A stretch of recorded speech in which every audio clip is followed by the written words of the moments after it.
lendo Lucas capítulo 8, os versos 1 a 3.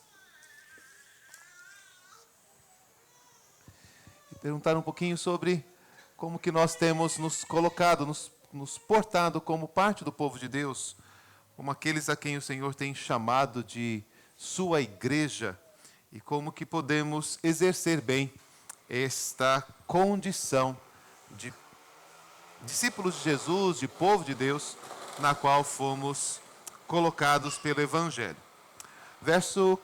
Capítulo 8, então, dos versos 1 a 3, nós lemos assim: Aconteceu depois disto, que andava Jesus de cidade em cidade, de aldeia em aldeia, pregando e anunciando o Evangelho do Reino, e os 12 iam com ele. E também algumas mulheres que haviam sido curadas de espíritos malignos e de enfermidades. Maria, chamada Madalena, da qual saíram 7 demônios. E Joana, mulher de Cusa, procurador de Herodes, Susana e muitas outras, as quais lhe prestavam assistência com os seus bens. O que é a caminhada cristã? E como que nós podemos definir a nossa participação nesta caminhada? 2 questões são postas para nós nesse texto. Uma sobre Jesus e outra sobre nós. É preciso observar o que Jesus está fazendo e é preciso observar o que nós temos feito ao lado de Jesus, para que essa descrição que foi feita por Lucas possa ser verificada também na nossa vida, no nosso dia a dia, na maneira como nós estamos caminhando na fé. O que é que Jesus está fazendo? Qual é o objetivo do Evangelho? O que ele pretende fazer por meio da sua igreja? Às vezes nós nos distraímos com as nossos desejos, as nossas vontades, as nossas programações, as nossas tarefas, e essas coisas consomem a nossa atenção, a nossa sabedoria, a nossa inteligência, o nosso recurso. Essas coisas não precisam ser deixadas de lado, mas elas precisam estar, de alguma forma, sendo percebidas como parte daquilo que o Senhor Jesus está fazendo. Porque o povo de Deus é a manifestação do Senhor neste mundo. Como Naman colocou para vocês no início da liturgia, o que fizemos durante essa semana não pode ser diferente daquilo que Jesus está fazendo. Se estamos caminhando com Ele, se estamos convivendo com Ele, se somos o povo dEle, e se Ele está fazendo algo e nós estamos fazendo outra coisa, isso significa que, de alguma forma, nós nos perdemos, nós nos distanciamos. E quando nós pensamos nisso, como Naman colocou no início do culto, nós percebemos que Jesus não estava aqui enquanto nós estávamos lá. A descrição do texto é talvez mais ampla até mesmo do que a nossa atividade diária. Jesus estava de cidade em cidade, de aldeia em aldeia. De uma certa forma, os evangelhos, Mateus faz isso também, Marcos, Lucas, mostra que Jesus estava, logicamente em momentos diferentes, em toda parte, em qualquer lugar. E ele estava, e parte do seu ministério foi percorrer as estradas, as cidades, as localidades de Jerusalém, e pregando o Evangelho, anunciando o Evangelho, agindo em favor das pessoas. Mas o meu primeiro ponto é que a gente perceba que não é apenas a teologia da onipresença de Deus que deve nos fazer perceber que Deus está em toda parte. Mas também a ação do Deus homem encarnado, que nos chamou para segui-lo, se manifesta assim. Ele quer alcançar cada cidade, cada aldeia, cada bairro, cada rua, cada casa, cada coração. E é importante que nós nos identifiquemos com ele, sabendo que ele vai à nossa frente em cada lugar que a gente vai, pedindo ao Senhor que ilumine o nosso caminho em cada espaço que Ele nos conduzir. E se você então tem um trabalho, se você tem um encontro, se você tem uma aula, este lugar é um lugar potencialmente visitado por Jesus. E de uma certa forma, quando nós vamos ver na sequência, é visitado por Jesus através de nós. Ele quer estar em todo lugar, Ele é o Senhor de toda a terra, Ele é aquele que enche tudo em todas as coisas. E a sua igreja, o seu povo, eu e você, somos os instrumentos a partir dos quais Jesus se faz presente aqui neste bairro, lá no seu trabalho, no ônibus onde você está, na condução, na escola e em qualquer outro lugar. Perceba o interesse de Jesus pelos espaços. Perceba o interesse de Jesus pelas pessoas. Olhe para aquela pessoa que sentar ao seu lado e reconheça que há um propósito de Jesus em colocar você ali ao lado dela. E de alguma forma, tente encontrar o que é que você poderia fazer em nome de Jesus por aquela pessoa. O que você poderia fazer em nome de Jesus por aquele lugar. O que você poderia fazer em nome de Jesus por aquela situação. O que Jesus fazia de cidade em cidade. É importante também que a gente veja isso. Ele não estava apenas fazendo turismo, ele não estava apenas passeando, fazendo reconhecimento do local, mas ele estava trabalhando em todos esses lugares. Ele estava agindo em todos esses lugares. E Lucas descreve que a sua principal atividade era pregar e anunciar o evangelho do reino. O que Jesus dizia às pessoas era a primeira característica da sua presença. Ele tinha uma mensagem, ele tinha uma boa notícia, ele tinha algo a dizer àquelas pessoas. E o que ele tinha a dizer era a respeito da chegada do reino, da chegada da presença de Deus em favor daquela pessoa. Os homens vivem em todo lugar em trevas. Vivem em tristeza e escuridão. Vivem buscando construir a sua vida nos seus próprios pensamentos. Tentando alcançar uma felicidade que nunca chega. Tentando encontrar um prazer que sempre se esvai e termina em mais desgosto, em mais tristeza, em mais angústia. Mas nós encontramos como crentes em Cristo, alguma coisa que dá, de fato, alegria, paz, segurança. Nós encontramos uma relação que é satisfatória, uma direção que é firme. Nós encontramos uma companhia que não se afasta de nós. É por isso que nós nos reunimos aqui. Reconhecemos em Deus aquilo que o nosso coração mais desejava. Reconhecemos em Deus aquilo que nós precisávamos para que a nossa vida tivesse sentido. Reconhecemos em Jesus Cristo aquele que perdoou os nossos pecados e fez de nós novamente pessoas que podem estar em comunhão com Deus, que podem ser recebidas na presença de Deus. Isso é tão bom para nós. Por que nós não podemos compartilhar isso com o nosso colega de trabalho? Ele precisa disso também. Porque não podemos contar isto à pessoa que está conosco no ponto de ônibus. Ele precisa ouvir dessa esperança. Ele está cansado, ele está oprimido e ele precisa ouvir. Vá até Jesus e você vai encontrar descanso para a sua alma.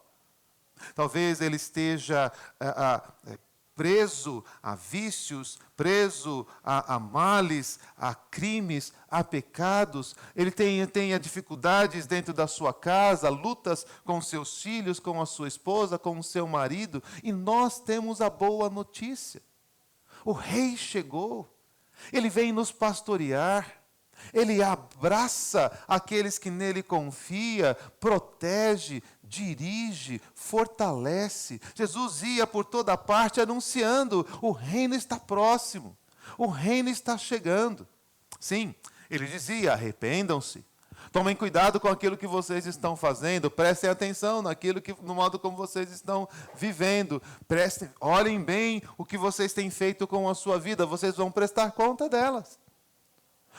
Perceba a maneira como você tem lidado com o seu amigo, com o seu vizinho.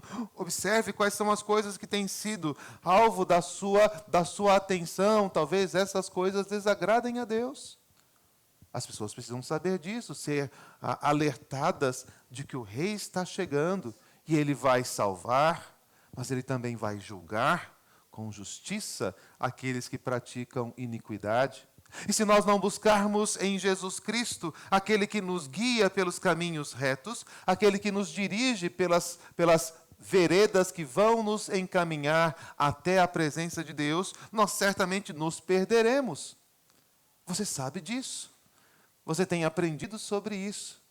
E ser igreja é participar dessa atividade de Jesus, de anunciar e de pregar o Evangelho do Reino. O texto diz também, mais adiante, que nesta caminhada, Jesus curou muitas pessoas de espíritos malignos e de enfermidades. Estava ali Jesus agindo para libertar aquelas pessoas dos seus males espirituais e dos seus males físicos. O que você pode fazer? Jesus está fazendo isto por toda parte. Ele tem libertado pessoas do poder do pecado. Ele tem libertado pessoas da escravidão de Satanás. Por toda parte, Jesus tem dado pão, vestes, saúde, alimento às pessoas. Jesus tem ouvido a nossa oração e tem cuidado das nossas necessidades. E é isso que ele faz, de cidade em cidade, de aldeia em aldeia, de casa em casa. As pessoas estão lutando para encontrar o seu porto seguro. E Jesus é, mais do que qualquer outra coisa, aquele que pode nos trazer a segurança que tanto o nosso coração precisa. O que Jesus está fazendo? Jesus está reconciliando os homens com Deus. O que Jesus está fazendo? Jesus está espalhando a beleza da glória de Deus por toda parte. Esta foi a promessa que o Pai lhe fez: pede-me, e eu te darei as nações por herança, as extremidades da terra por tua possessão. E é no exercício que fazemos de ser igreja que estas coisas se tornam cada dia mais verdadeiras. É por meio da nossa reunião aqui que a autoridade de Jesus, a presença de Jesus neste bairro se manifesta. É por meio da sua atividade, do conselho que você dá, do consolo que você oferece, da repreensão que você faz ao seu amigo no trabalho, que ali se vê, que ali se estabelece o local onde Cristo está presente, onde Ele reina e onde Ele derrama as suas bênçãos. Quem sabe Deus lhe dê a alegria de ver alguém que estava aflito, encontrar paz em Jesus, porque você compartilhou o Evangelho com ela. Quem sabe você receba a alegria de ouvir alguém dizendo que começou a frequentar uma igreja e está ouvindo o Evangelho porque você compartilhou a fé em Jesus Cristo com ele. É isso que Jesus está fazendo. E ao fazer estas coisas, o texto de Lucas mostra que muitas pessoas, um grupo de pessoas mencionadas aqui, iam junto com Jesus. Este é o meu desafio, esta é a minha exortação para vocês esta noite. Jesus está fazendo tudo isso, com você ou sem você, com a minha presença ou sem a minha presença. Mas o que nos é proposto nesta noite é que nós estejamos com Ele. É que nós vamos com Ele nestes lugares e que nós nos sintamos de fato participantes deste reino. É Ele quem está indo e nós estamos indo com Ele. Os grupos são distritos aqui em situações, em motivações diferentes. O primeiro texto menciona os 12. Os 12 é uma referência aos apóstolos, aqueles a quem Jesus chamou. E o texto de Marcos diz: chamou para estarem com Ele, para pregarem o Evangelho, para expelirem demônios.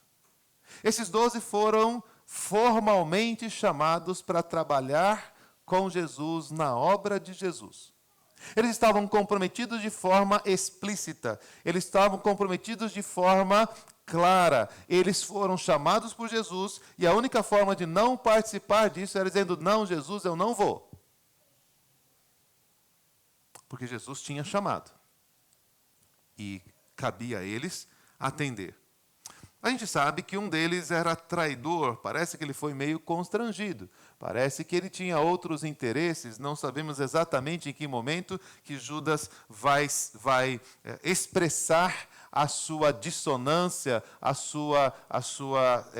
o seu distanciamento de Jesus, mas desde a apresentação dos apóstolos, os evangelistas dizem, e Judas que foi quem o traiu. Mas independente desta condição espiritual de Judas, o fato é, Jesus chamou e ele foi. E eu preciso saber se eu não estou, de alguma forma, colocado nesta condição. Jesus já te chamou para alguma coisa? Ele já lhe deu alguma missão? Ele já lhe deu alguma tarefa?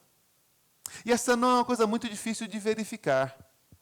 Porque normalmente nós nos sentimos e nós nos vemos constrangidos diante de algumas situações de pessoas que nos procuram, ou de pessoas que nós sabemos que estão passando por alguma dificuldade, ou de pessoas que estão caminhando em algum erro, e vem na nossa mente, eu devia falar com aquela pessoa. E você vê uma situação e você diz, eu devia ir lá, e eu estender a minha mão, eu deveria ir lá e perguntar o que está acontecendo. Mas a dureza do nosso coração, a nossa resistência, faz com que a gente tenha vergonha, ou que a gente esteja muito ocupado, ou que a gente não queira se envolver com o problema de outra pessoa, e aí nós deixamos de andar com Jesus. Jesus vai cuidar daquela pessoa, e se o amor do Senhor quiser se manifestar a ela, Deus enviará alguém. Mas o fato é, às vezes Ele está enviando a mim, às vezes Ele está enviando você. E você precisa estar pronto para atender a essas indicações, a essas insinuações do Espírito.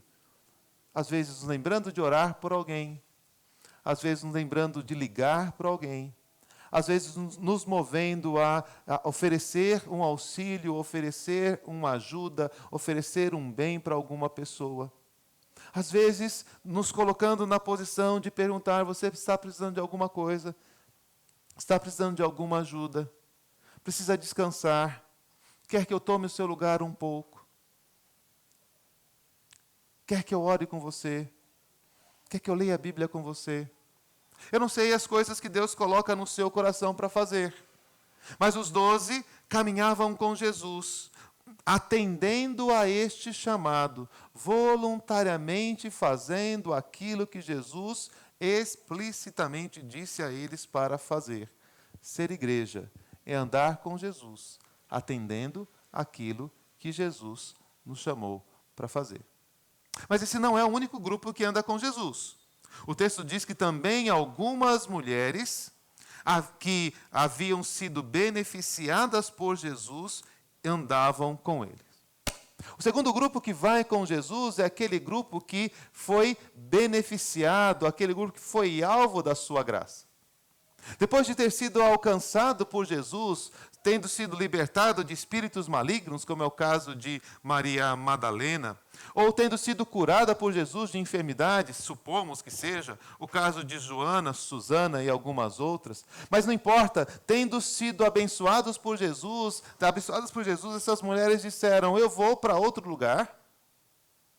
Para onde eu vou? Que lugar que eu posso ir melhor do que estar ao lado daquele que fez algo por mim, que libertou a minha vida, que ouviu a minha oração, que trouxe alívio para a minha alma, que restaurou a minha vida, que restaurou o meu casamento, que restaurou o meu relacionamento com as pessoas. Estão caminhando com Jesus aqueles que foram agraciados pelo seu poder, pela sua bondade. Eles são testemunhas do poder de Jesus. A sua própria existência, a sua própria condição faz com que o evangelho do reino se torne manifesto.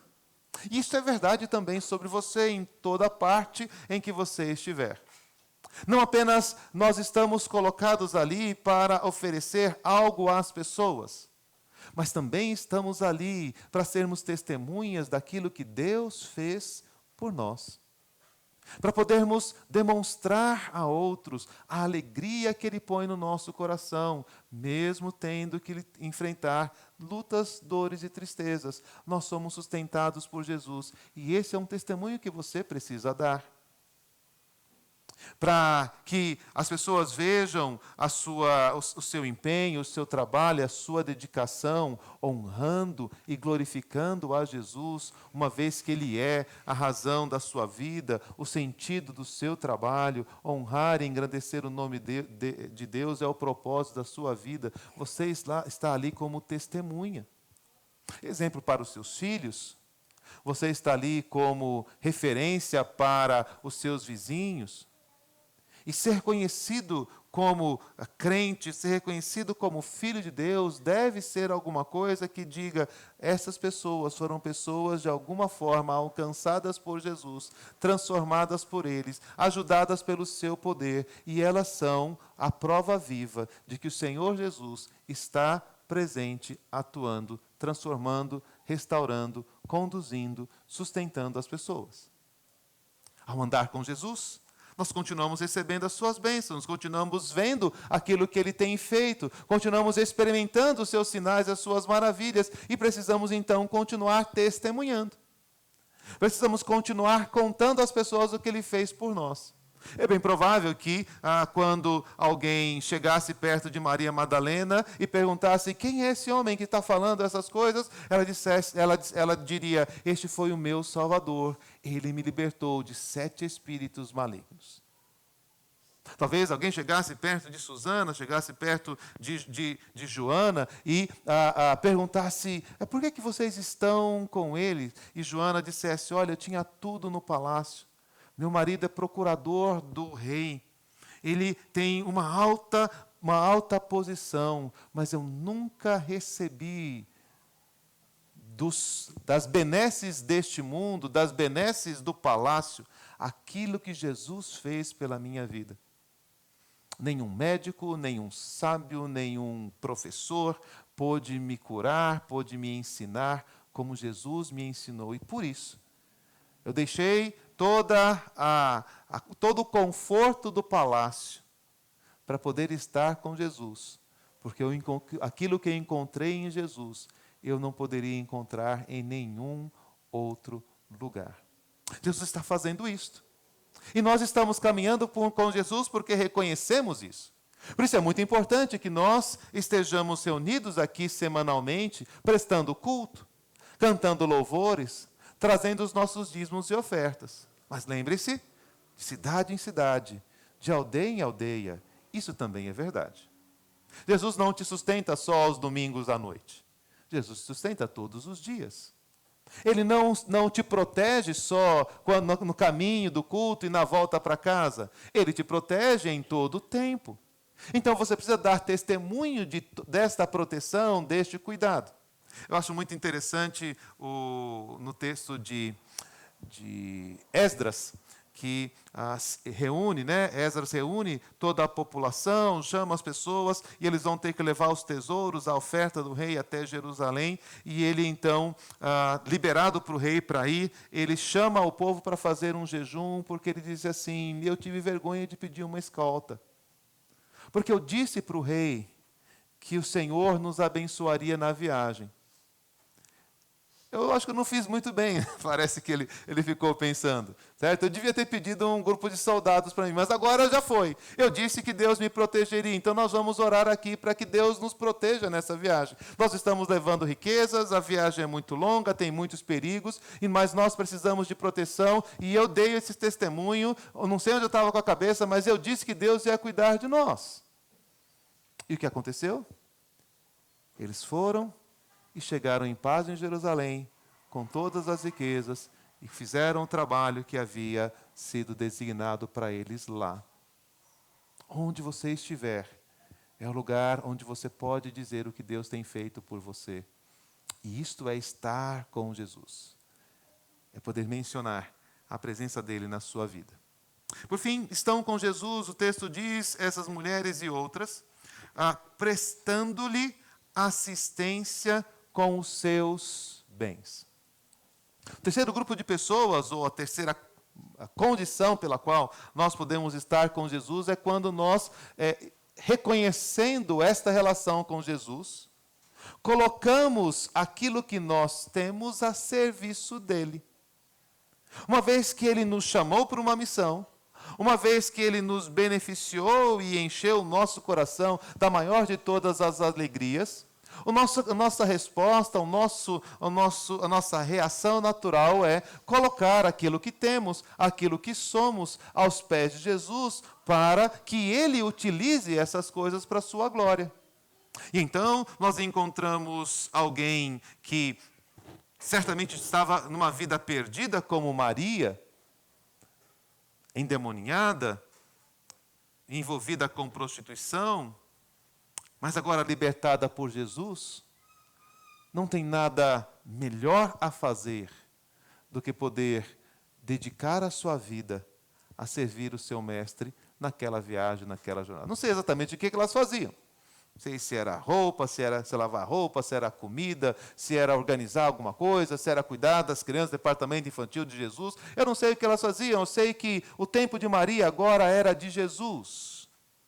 Mas ok, Maria não tinha muito o que fazer, ela veio de uma vida perdida, ela estava escravizada por Satanás, então nada mais natural do que servir a Jesus. Mas nós temos uma mulher chamada Joana, que é esposa do procurador de Herodes, uma mulher da alta corte, uma mulher com muitos servos à sua disposição, alguém que certamente circulava pelos palácios de Herodes, e que tinha influência, e que podia abrir portas, e que podia apresentar ali, proteger Jesus diante dos soldados, ou algum tipo de demanda política ou judicial que Jesus pudesse ter, e ela poderia tirar a carteira e dizer: olha, eu sou a esposa de Cusa, está precisando de alguma coisa?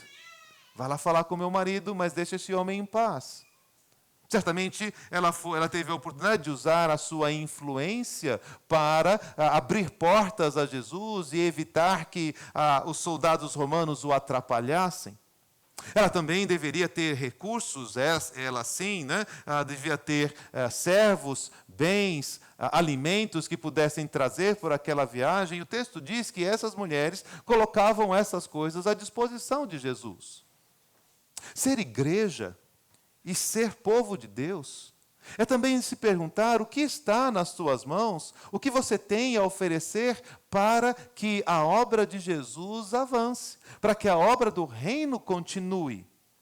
Que coisas que Deus colocou nas suas mãos e que podem ser utilizadas por Jesus para que a obra dele na vida das pessoas se realize.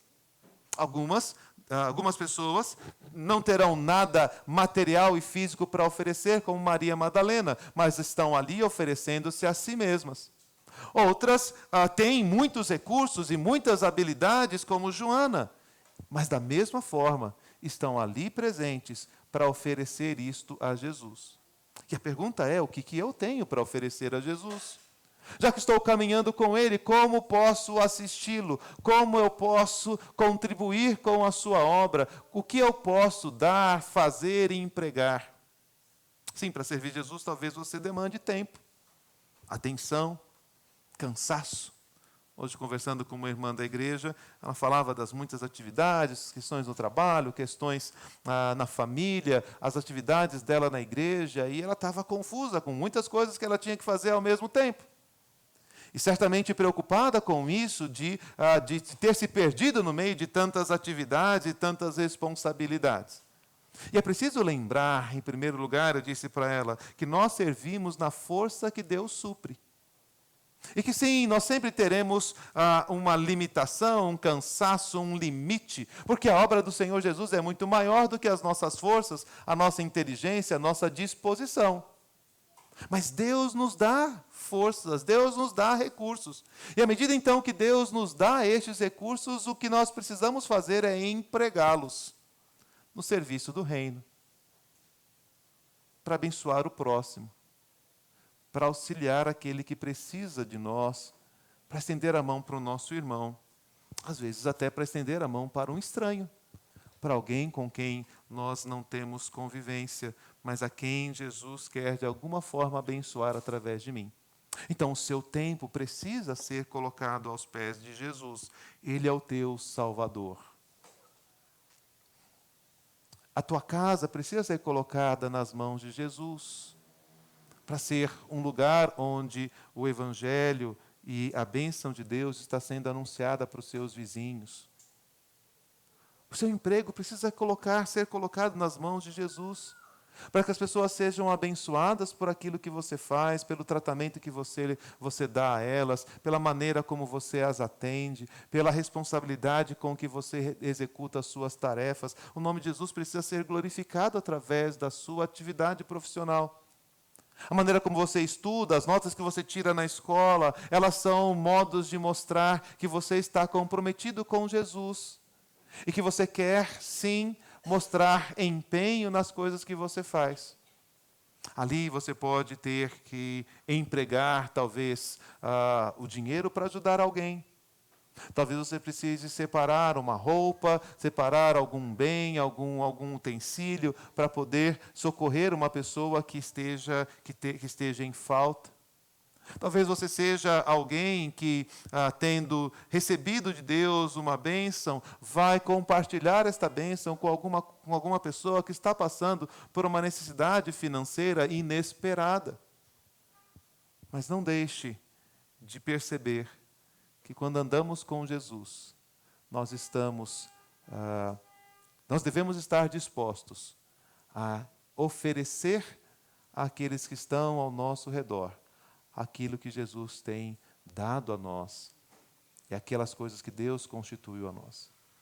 Sermos igreja é mais do que sentarmos aqui e assistirmos o culto. Sermos igrejas é andarmos com Jesus, é seguirmos Jesus, fazer o que Ele está fazendo, e em todos os lugares mostrar a beleza da glória do nome do Senhor Jesus. Cuidando de coisas espirituais, sim, pregando o Evangelho, falando sobre salvação, falando sobre vida eterna, mas cuidando de coisas materiais, curando enfermidades, ajudando pessoas nas suas lutas, ajudando as pessoas no seu trabalho, resolvendo problemas que as pessoas estão enfrentando com qualquer coisa que possa estar diante de nós. E quando nós fizermos isso, nós nos juntaremos a este pequeno grupo narrado aqui por Lucas, que iam com Jesus de cidade em cidade, e que estavam com Ele, servindo Jesus com os seus bens, sendo abençoados por Jesus, sendo alcançados pela sua grandeza e a sua glória, mas também abençoando outras pessoas e fazendo com que elas se aproximassem do único que pode nos dar vida, do único que pode nos dar salvação, do único que pode cuidar de nós. É muito importante que nós estejamos assim empenhados. Não importa quantos somos, não importa que forças nós tenhamos, não importa que posição nós ocupemos. É Jesus quem está fazendo a obra. E nós queremos estar ao lado dele, participando desta obra com empenho, com afinco, com alegria, com gratidão, com aquilo que temos, colocando tudo isso aos pés de Jesus e a serviço dele.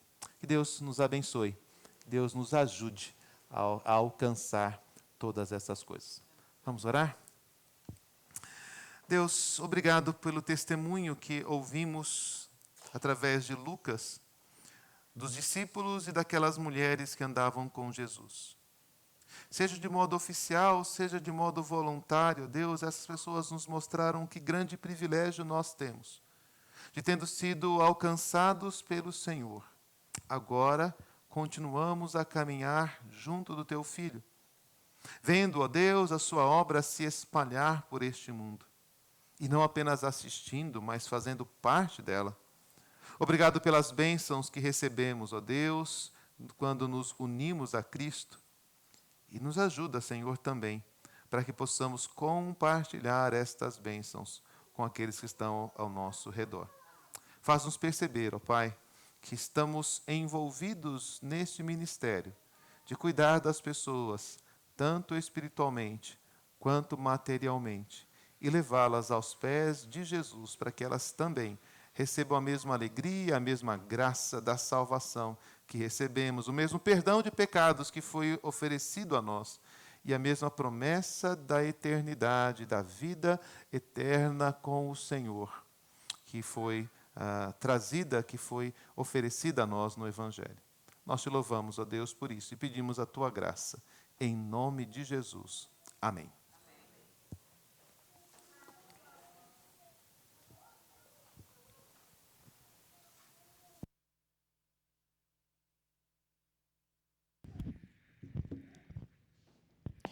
Irmãos, em resposta ao sermão, vamos juntos cantar o hino de número 116.